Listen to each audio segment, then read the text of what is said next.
Natalia, ¿nos escucha? ¿Qué tal? Muy bien, ¿cómo están ustedes? Estaba aquí disfrutando de las charlas anteriores. No es tan de noche todavía, pero bueno, es tarde. ¿Me escuchan bien? ¿Cómo las? Sí, súper bien, súper bien. Bueno, Sí, es tarde noche para aprender contigo. Y no, pues nada, agradecerte por aceptar la invitación, por estar aquí con nosotros y por tomarse el tiempo para preparar la charla para la audiencia. Vamos a aprender muchísimo contigo en este gran tema sobre microfrontend y módulos de derechos, ¿no? Así que, bueno, Gabriela. Bienvenida, no tengo nada más que decir. Listo. Perfecto. Te dejamos con la audiencia. Gracias. Gracias a ustedes. Y les quiero aclarar una cosa porque lo voy a decir antes de tiempo, que tengo, como son microfrontends, tengo muchísimas pantallas. En un momento voy a dejar de presentar las slides y voy a cambiar, a mostrarles un montón de, bueno, de cosas. Paciencia, ¿vale? Porque sí, hasta yo me lío con tanta cosa. Bueno, básicamente... me encanta estar aquí, me encantaría mucho más estar ahí en Honduras y bueno, y que fuera presencial, no lo podemos hacer. Para los que no me conocen, soy Natalia Bendito, soy Principal Solutions Architect, ese es mi rol, mi trabajo. También soy Angular o soy parte del programa de Google Developer Experts como Angular GDE y Web Technologies.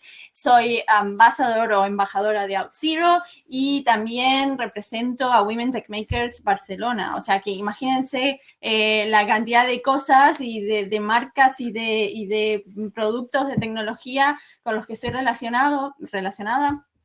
Y bueno, hace 15 años que trabajo como desarrolladora o en desarrollo de software, a pesar de que esa no era en principio mi carrera, empecé haciendo otra cosa completamente. Después, bueno, estudié diseño y hice web design o diseño de web y en algún momento, bueno, me gustó desarrollar o empecé a hacerlo y me cambié y bueno, soy autodidacta en realidad, lo que pasa que ahora después de tantos años pues ya eso como que ni me acuerdo mucho, ¿no? Pero bien, como les contaba, como estoy relacionada con tantas tecnologías, para mí un tema que es súper importante y que me llega es el de recomendar patrones, el de recomendar buenas prácticas, el de intentar que la gente haga las cosas lo mejor posible, ¿no? Y también en algunos casos desaconsejar ciertos patrones o ciertas metodologías, ciertas tendencias, como por ejemplo esta, ¿no? La del Hype Driven Development, que estoy segura que todos saben a lo que me refiero, ¿no? Hordas de desarrolladores y de clientes peleándose y diciendo, bueno, estamos empecinados en incluir estas tecnologías porque son lo último, porque están de moda, porque suenan bien, porque son el trending topic, el buzzword del momento. Pero calma. Es importante que conozcamos siempre los pros y los contras de los patrones de tecnología antes de meterlos en nuestro stack, ¿vale? Antes de meternos en un buen baile que después no podemos salir.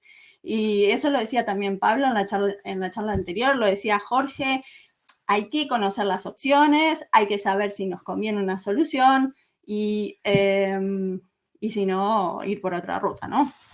Entonces, hoy nos vamos a enfocar en lo que son los patrones micro, ¿vale? Microservicios, microfrontends. Lo único que puede llegar a no ser tan micro de estos patrones son los problemas que nos pueden llegar a ocasionar si no tenemos claro para qué sirven y cuándo se usan. Así que vamos a empezar por entender de dónde salen. Y como asumo que la mayoría de la gente en esta charla o que están en la audiencia, el público, nuestros amigos, son frontends, vamos a enfocarnos en los microfrontends. Y creo que habrán escuchado ya hasta el cansancio esta palabra los últimos meses o el último año, porque está en todos lados. Y muy probablemente de tanto oírla se habrán preguntado muchísimas veces, ¿este tipo de arquitectura me conviene? ¿Lo puedo usar en mis proyectos? Porque suena muy bien, ¿no? Hay cosas de los microfrontends que suenan muy bien. Y bueno, les voy a decir que no tengo esa respuesta. porque si un tipo de arquitectura nos sirve o no nos sirve, depende del problema. O sea, lo importante es que no estemos buscándonos un problema para que una tecnología nos sirva, sino que realmente tengamos ese problema que esa tecnología resuelve. Así que, bueno, vamos a intentar encontrar juntos algunas guías que nos puedan ayudar a decidir. Esto, por ejemplo, que ven aquí es un patrón de arquitectura en capas, bastante común a todos los proyectos de web, por lo menos. No he traducido este slide porque pienso que además es bueno a veces pensar un poco en inglés, que es el idioma como global para las tecnologías. Y bueno, esta torta de capas, ¿no? Tenemos el frontend arriba, del lado cliente, obviamente, y luego del lado servidor tenemos la lógica de negocios, tenemos la capa de datos, tenemos la persistencia de datos, tenemos la infraestructura bien abajo, y como decía, la mayoría de los proyectos se estructuran más o menos así, ¿no? Al menos los medianos y los grandes. Y quiero decirles que ahí tenemos el primer indicio de si este patrón de arquitectura nos sirve o no nos sirve. Si estamos trabajando solitos o en un equipo muy reducido, en un proyecto muy pequeñito, pues la respuesta ya directamente es no necesitamos microfrontends para nada, ¿no? Cuando esta arquitectura de capas se vuelve muy densa, se vuelve muy acoplada, ¿no? Cuando hay demasiadas interdependencias, el mantenimiento se vuelve insoportable, muy complejo, le solemos llamar monolito, ¿no? Bueno, no tiene por qué ser insoportable, pero es verdad que mucha gente odia los monolitos y a veces un poco injustamente, ¿no? Porque no son en realidad malos. Si existe una buena estrategia de modularización, si tenemos unas buenas reglas que están buenamente documentadas de cómo hacemos las cosas. En esta imagen, por ejemplo, vemos el código de frontend, que en este caso está organizado por componentes. Cada módulo vemos que tiene su HTML, su JavaScript, su CSS, todo está mapeando a un componente o un feature. Y este tipo de organización nos puede ayudar ya de por sí a simplificar muchísimo las cosas y hacer que nuestro código fuente sea más mantenible y más limpio. Y yo sinceramente puedo decirles que después de tantos años en Enterprise o en proyectos que de por sí son monolitos a escala empresarial, le veo muchísimas ventajas a tener un repositorio único, muy bien organizado, o como explicaba Jorge antes, incluso un monorepositorio donde tenemos varios subproyectos y tenemos todas las dependencias bien organizaditas en sus respectivos lugares, ¿no? Y uno de los beneficios de tenerlo todo un poco centralizado es que tenemos un solo proceso de compilación y posiblemente un único ciclo de release del código, ¿no? También en el caso de estrategias que usamos para agrupar y cargar nuestro código posteriormente, es mucho más simple hacerlo si lo tenemos todo bajo nuestro control, ¿no? Por ejemplo, separarlo en chunks que nos permite decidir qué tiene que ir en el critical path o la ruta crítica, creo que se dice en español, no lo tengo muy claro. Eso que está sobre o above default, sobre esa línea imaginaria que define la pantalla o el viewport o lo que vemos cuando cargamos la página. Y poder retardar o retrasar la carga de todo lo que el usuario no necesita de buenas a primeras, ¿no? Cuando está cargando la página. Y así, bueno, vamos a hacer una optimización de performance o de rendimiento, de runtime, y también vamos a ser respetuosos con los datos que contratan nuestros usuarios, ¿no? Que en realidad nosotros todo lo que hacemos lo hacemos por los usuarios, son los clientes, los primeros y en los que tenemos que pensar. Obviamente queremos tener una buena experiencia de desarrollador, pero el usuario tiene que ser el foco, ¿no? Así que tener un proceso de compilación único nos da la oportunidad de manejar dependencias de manera mucho más avanzada, de implementar técnicas adicionales de optimización de rendimiento y rendimiento, ¿no? Como hablábamos. Como por ejemplo, también podemos maximizar la reutilización de cierto código, ¿no? Como las hojas de estilo, como las imágenes, me refiero a los iconos, y otro tipo de assets estáticos, ¿no? También nos permite implementar técnicas como el tree shaking, ¿no? Para deshacernos de todo lo que en realidad no utilizamos. Muchas veces exportamos cosas que al final no utilizamos. Y bueno, y otra ventaja importante de tenerlo todo junto es lo que tiene que ver con testing, ¿no? Hacer test de integración y hacer test end-to-end o de lado a lado de código que está separado por muchos lados, pues es un poco más complicado, ¿no? Una cosa que podemos hacer si queremos desacoplar es, y aquí lo podemos hacer también perfectamente con monorepos, es desacoplar algunas dependencias comunes y consumirlas desde un registro público o desde un registro privado también, como NPM o Nexus o lo que tengan a mano, en forma de librerías que además podemos asignar a equipos independientes o específicos para que las desarrollen y las mantengan, ¿no? Por ejemplo, podríamos tener todos los abstractos de nuestro preprocesador de estilos en una librería, la publicamos y la consumimos desde varios proyectos. Lo mismo con las funciones JavaScript que usamos una y otra vez. O sea, si identificamos código de ayuda, ¿no? Que lo estamos utilizando todo el tiempo, pues no lo tenemos que tener y mantener en cada subproyecto. Lo sacamos a otra capa y lo mantenemos ahí solito como una librería, ¿no? Claro que cuando tenemos tantos paquetes externos es importante otra vez hacer un buen tree shaking y ya Webpack desde la versión 4 nos permite marcar nos permite marcar código como código que no tiene side effects o que no tiene efectos secundarios y lo podemos purgar sin riesgos, ¿vale? Todo esto tiene que ser nuestro primer objetivo cuando tenemos un repositorio problemático o grande, antes de pensar si necesitamos o no microfrontends. Eso estoy hablando cuando somos los que controlamos toda una base o una fuente de código, ¿no? Si ya involucramos a terceros, pues igual ya es otra historia, ¿no? Pero vamos a seguir con las pautas. Nos vamos a imaginar que somos un equipo trabajando en un proyecto, que empezamos nuestra sprint, y tenemos este template que ven en la pantalla con varios componentes, ¿no? Y tenemos servicios backend y toda la historia, ¿no? Y solo algunas de estas entidades que vemos aquí van a cambiar en este sprint. Igual el número 1 es un nuevo feature, ¿no? El 2 es un JavaScript que hay que extender, el 3 es un componente que hay que tocarle, yo qué sé, la lógica de negocio, porque el backend tiene un bug, como pasa. Y normalmente lo que hacemos y trabajamos con Git Flow es abrimos ramas, ¿no? Para cada feature a partir de la rama por defecto. Y si es un proyecto grande, tendremos varios miembros del equipo, posiblemente ocupados con esto, luego terminamos todo, hay un code freeze, mergeamos, abrimos release y al final desplegamos a stage, a producción, etc.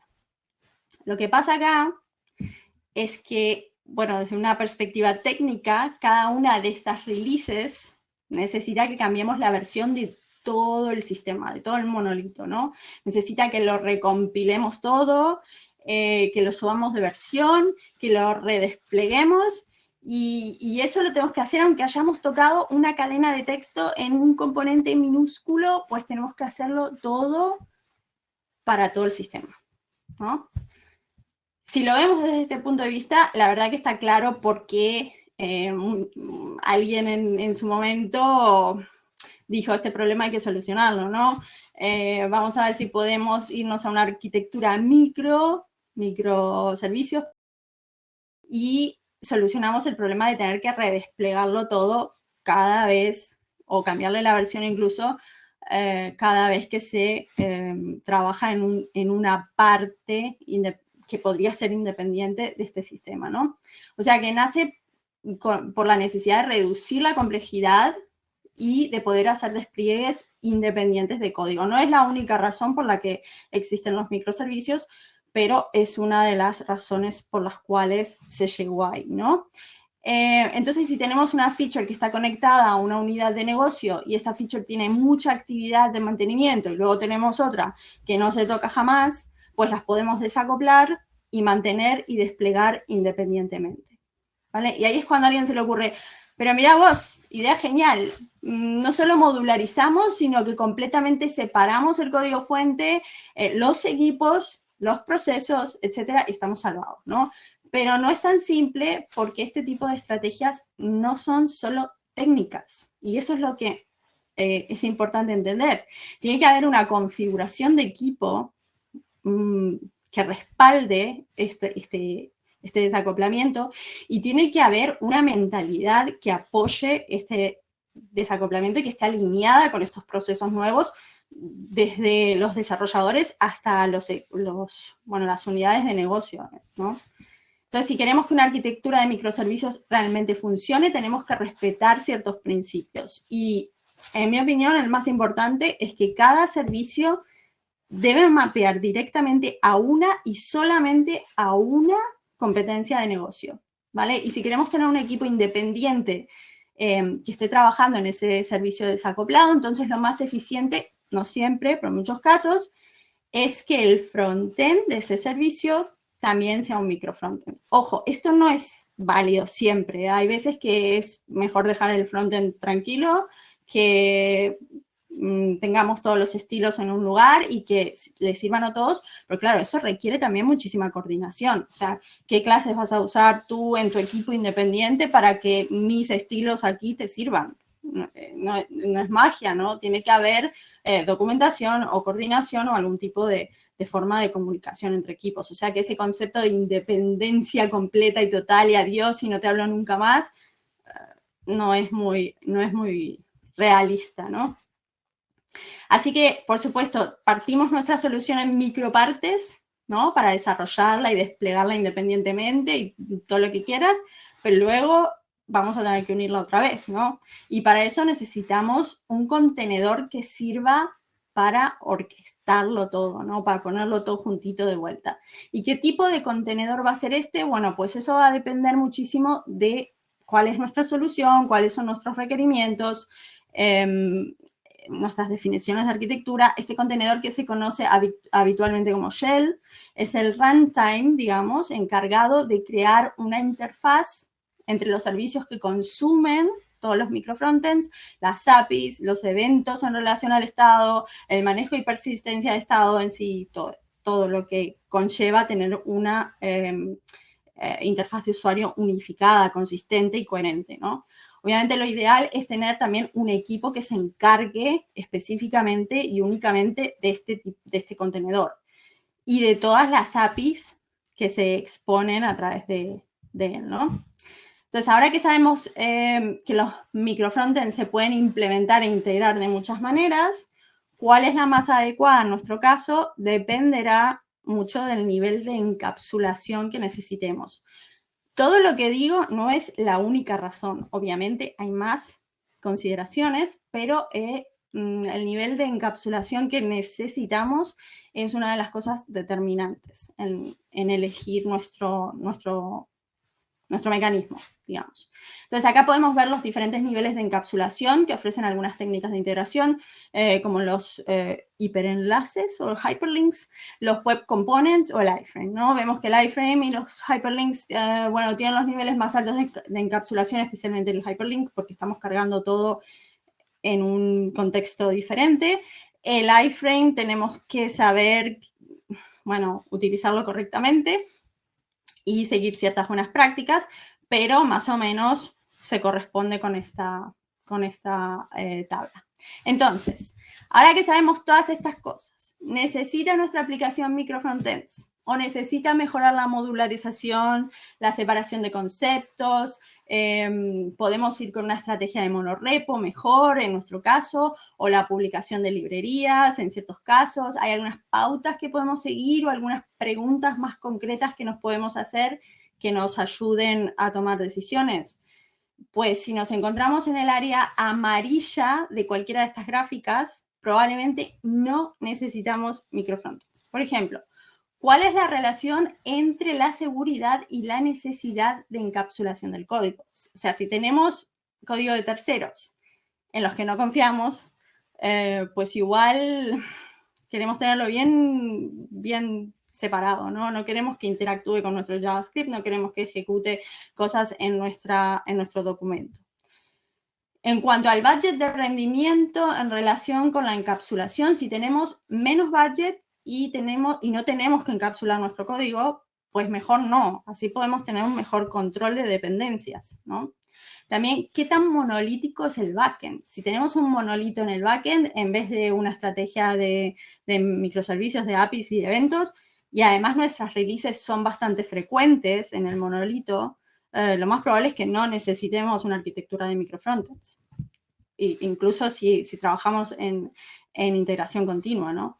Y en cuanto a los despliegues, ¿qué tan independientes son nuestros equipos? Si tanto los despliegues como los equipos son muy dependientes entre sí, están muy interconectados y trabajan bien en una misma agenda, pues no necesitamos microfrontends. Me refiero a que si tengo 2 unidades de negocio diferentes que más o menos necesitan las cosas se actualicen con una misma agenda, con un mismo calendario, pues no necesitamos microfrontends. Otro punto que puede determinar la necesidad de microfrontends o no es el tipo de contenido que manejamos o que servimos. Si es un contenido completamente estático, ¿vale? Y tenemos un equipo pequeño, pues no vale la pena partir nuestro código en microfrontends. Estamos hablando probablemente de sitios web que, no sé, que se componen de un set de componentes fundamentales que usan todas las competencias de negocio. Y si los módulos están todos centralizados y la app es de pequeño tamaño, o la aplicación es de pequeño tamaño, tampoco necesitamos microfrontends. Y en lo que tiene que ver con tecnologías, si queremos consolidar el uso de un framework, por ejemplo, o incluso el no uso de frameworks, y no tenemos ningún tipo de guía de estilos que sirva de referencia para coordinar equipos independientes, pues no deberíamos usar microfrontends.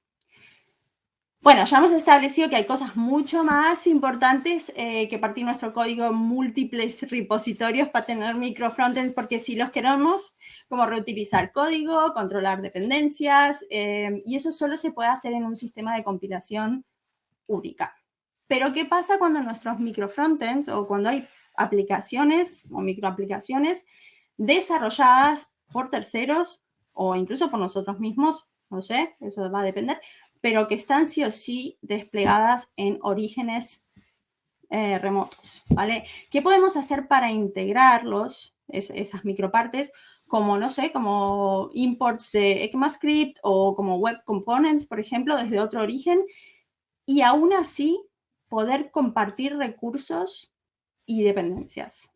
Podemos implementar Module Federation o módulos federados en este caso. Antes de que se lanzara este plugin de Webpack, que salió con la versión 5 en noviembre, básicamente nos era imposible compartir dependencias en el momento del runtime, ¿no? Al menos no podíamos hacer un análisis de qué estaba en nuestro local y qué estaba en el remoto ese que venía y vamos a ver si podemos compartir la dependencia. Eso no se podía hacer porque Webpack necesita, y sigue necesitando, sin este plugin, conocer toda la gráfica de dependencias antes de tomar ciertas decisiones, ¿no? Pero bueno, ojo, quiero aclarar que Module Federation, otra vez, que es muy nuevo y es una tecnología que no está, yo no sé si decir madura, pero en producción tampoco está tanto, ¿no? Entonces, vamos a volver al ejemplo que describimos antes. En este ejemplo asumimos que cada microaplicación se empaqueta de manera independiente con una cierta configuración de Webpack y se despliega en un origen remoto. Entonces, lo que hace Module Federation es le asigna roles a cada uno de estos runtimes, ¿vale? De manera que tenemos ámbitos remotos y otro ámbito que es local, que se conoce como el anfitrión o el host, si quieren. Y estos roles son intercambiables, porque lo único que define cuál es cuál en realidad es cuál se inicializa primero. Cuál se ejecuta, dónde estamos, que hay primero un ámbito, pues ese es el host, y lo que viene del otro lado y se inicializó después de nuestro lado, pues ese es el remoto. Nada más, pero si nos vamos al otro lado va a ser al revés. Entonces vamos a configurar primero el anfitrión. Tenemos que recordar que el uso de este plugin solo está disponible para Webpack 5 y una de las cosas que tenemos que hacer aquí es asignar variables globales a los remotos para poder interactuar con ese objeto, ¿no? Así que aquí vemos cómo le damos el nombre Remote One a uno de nuestros remotos para poder acceder a ese ámbito desde Windows.Remote One. Y también le podemos asignar un alias, si queremos llamarlo de una manera diferente, a la configuración en remoto, por ejemplo, para evitar duplicados y colisiones, porque si hay varios remotos que se llaman de la misma manera, pues va a ser un poco lío, ¿no? Además, podemos declarar las dependencias que nuestro anfitrión les va a proveer o va a proveer para sí misma y para los remotos. Hay varias opciones avanzadas como versión estricta, como número de versión, como yo qué sé. Pero cuanto más definamos, obviamente, más difícil va a ser satisfacer a todos los remotos que vienen y quieren consumir esas dependencias. Ahora también configuramos el ámbito remoto. Entonces, empezamos por definir la ruta pública, porque si no, las peticiones internas se van a resolver desde la raíz del host en vez de la del remoto, y eso también va a ser un lío. Estoy escuchando, bueno, estoy mirando que dice la gente que está la pantalla negra. No sé si puedo hacer algo de mi lado. Bueno, si prestamos atención a la propiedad exposes, ¿vale? Vemos que define el nombre público del módulo, que en este caso es ./module, y la petición interna, que en este caso es, bueno, pues toda esa ruta, ¿no? Que vemos al lado, hasta remote.module.typescript. Otra definición importantísima es el nombre del archivo que se llama por defecto remoteentry.js, pero que se puede reconfigurar para llamarse cualquier otra cosa, ¿no? Cabe destacar que no es el código de ejecución del módulo, este archivo, sino como un puente entre los dos runtimes que dice, ok, voy a llamar a este runtime de Webpack y además necesito requerir estas otras dependencias e incluso el paquete de ejecución, ¿no? Bueno, así es como funciona, o esta es una representación del mecanismo de federación. Vemos a los ámbitos anfitrión y remoto, cuyos roles, recordamos, son intercambiables. El objeto share scope o el ámbito compartido es el que provee las dependencias disponibles con sus definiciones, y lo que hacen todos los contenedores es, bueno, hacen un control de la versión o un check de la versión antes de cargar desde el ámbito compartido, a la vez que validan todos esos parámetros que comentamos antes, como share, como versión estricta, como singleton, como lo que sea que hayamos definido. Si una dependencia o si un remoto encuentra una dependencia en el ámbito compartido, entonces la consume de ahí. Y si no la encuentra o no satisface todas las definiciones que hicimos, pues la llama desde o hace la petición interna a sí mismo, a su propio scope.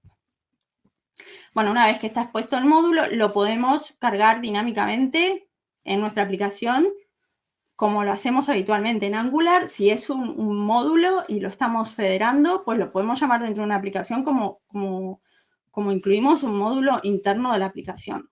Lo que es importante es que, bueno, si tenemos módulos remotos, lo ideal es tener un descubrimiento dinámico, ¿no? Porque hacerlo manualmente sería un poco lío, ¿no?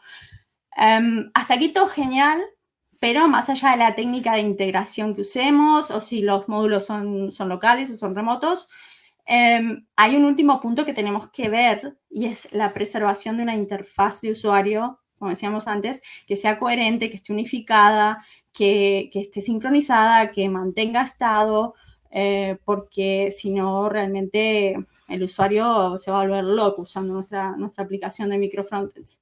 Y para eso necesitamos hacer un buen orquestado, tener en cuenta la composición, el enrutado, la comunicación. Hay muchas herramientas ahí afuera que nos ayudan a hacer estas cosas. Una es MicroSPAs. No la he usado yo concretamente, siempre he usado cosas más custom, pero he escuchado muy buenas cosas de este framework. Porque, claro, tener equipos independientes que toman sus propias decisiones de tecnología parece súper guay, pero a la hora de hacer cosas como mantener estado o como, no sé, controlar las rutas, controlar la URL o el diseño de URL, se puede volver muy compleja la cosa, ¿no? Una técnica recomendable y más simple de comunicación entre componentes e incluso de persistir estado en local storage o en cookies, si necesitamos también hablar con el servidor, puede ser un módulo de publicación y suscripción que lance eventos, que los componentes o los diferentes microfrontends se puedan suscribir y hacer lo que tengan que hacer de acuerdo a lo que están leyendo que pasa en la aplicación. Pues nada, como me quedan 3 minutos, creo, ahora nos vamos a ver una demo de microfrontends con unas cuantas técnicas de integración. Lo que tenemos ahí es un botón de login de Auth0 de toda la vida, que lo metemos ahí, tiene el SDK y nos autentica y lo que quieras. Y luego tenemos otra aplicación Angular que está cargando en un iframe y otra aplicación que es un web component también, igual que el botón de Auth0, que que habla con la aplicación en el iframe y le dice que cargue más gatitos de los que vemos ahí. Rapidísimo, porque no quiero perder más tiempo. Webpack 5, pre-requirement, Node 12 o más. Tengo un loader custom, obviamente, para cargar todos esos microfrontends en una aplicación JavaScript, que es parte de un monorepo Lerna, por cierto. Y Angular tiene que estar en versión 11. Estoy usando Yarn para forzar la resolución a Webpack 5. Y estoy utilizando también un builder custom que lo ha escrito Manfred Steyer, que es un crack. Y nada, voy a dejar de compartir un momento y voy a compartir la otra pantalla. Un momentín.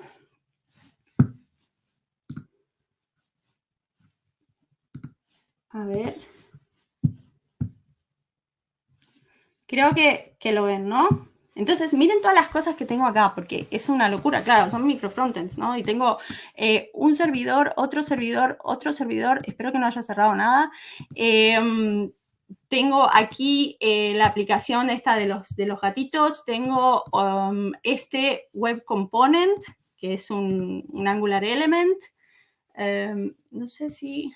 A ver, se ve se me fueron algunas cosas un poco a lo loco y no veo más a Euler, pero bueno.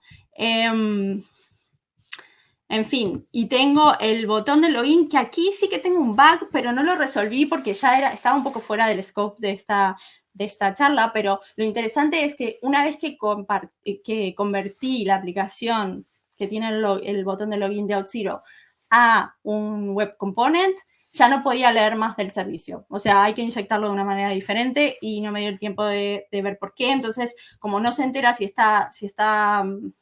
no puede leer ese observable que dice si está autenticado o no, entonces muestra los dos botones, ¿vale?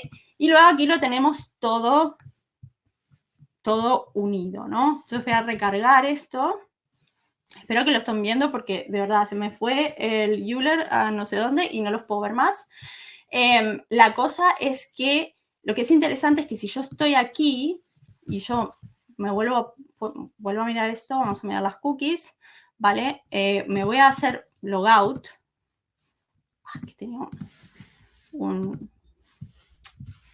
hacer logout para que no estemos en estado autenticado. Ven que no hay cookies, hago login, me va a mandar aquí, me logueo, pin, y todo funciona, ¿no? Y si yo estoy aquí, pues también puedo hacer lo mismo, ¿no? Vamos a cerrar esto.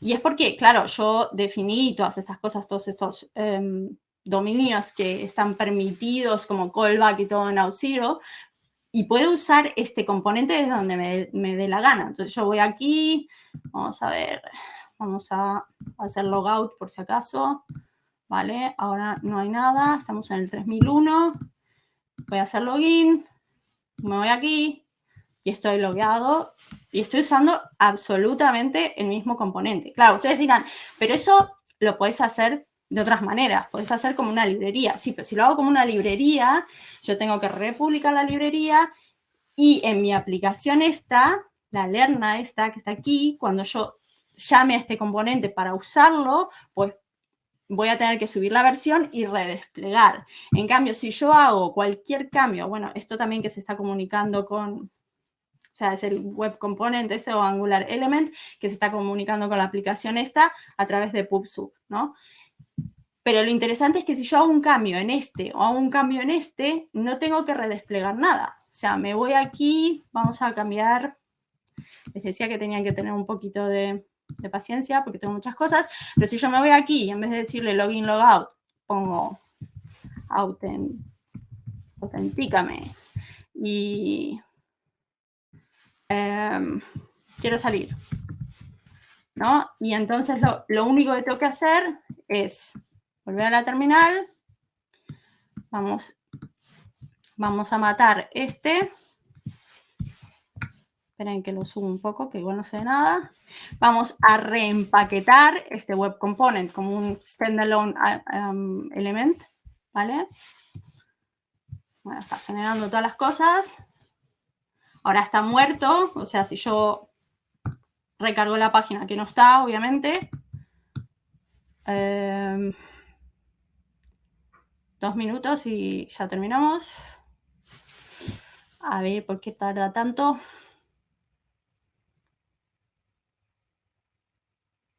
Ahí va. Y ahora lo sirvo otra vez. Obviamente acá tampoco estaba. Ahora lo sirvo nuevamente.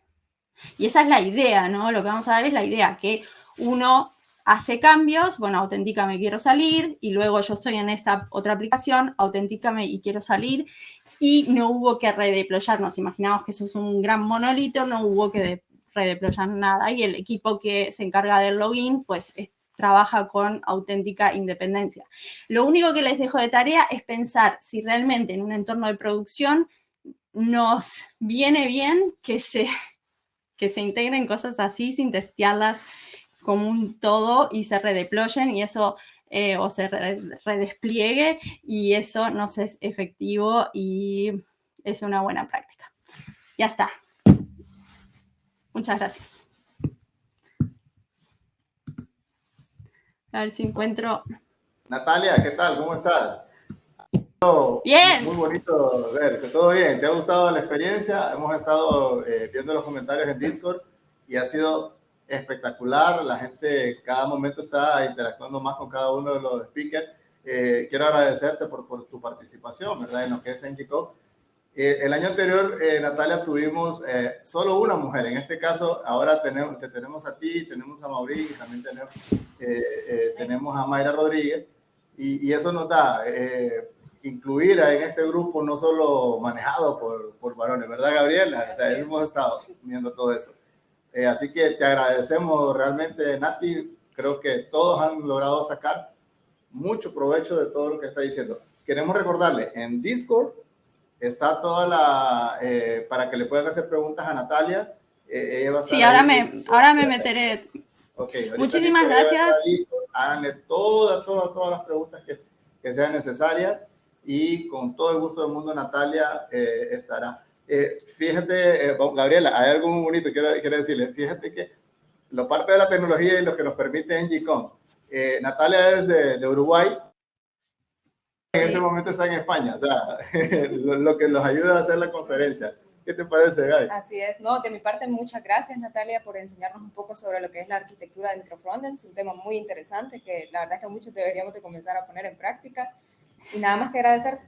Muchas gracias a ustedes y bueno, y al esfuerzo de tener más representación de mujeres en tecnologías y en charlas, ¿no? En conferencias.